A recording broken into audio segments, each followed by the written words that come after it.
আসসালামু আলাইকুম রহমতুল্লাহ বরকাত।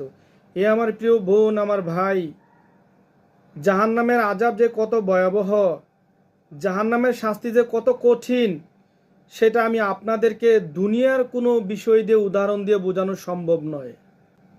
রাসূল সাল্লাল্লাহু আলাইহি সাল্লাম ইরশাদ করেন, জাহান্নামের সবচেয়ে সহজ আযাব, সবচেয়ে কম কষ্টদায়ক আযাব হচ্ছে ওই জাহান্নামীর পায়ের মধ্যে একজোড়া গরম লোহার জুতা পরিয়ে দেওয়া হবে।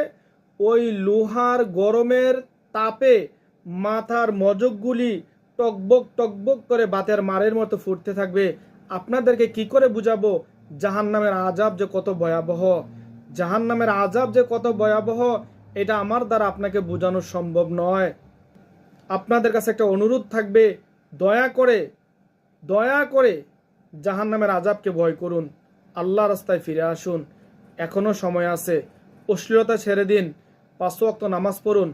ইনশাআল্লাহ আল্লাহ সুবহানাহু ওয়া তাআলা আপনার অতীতের গুনাহগুলি ক্ষমা করে দিবেন।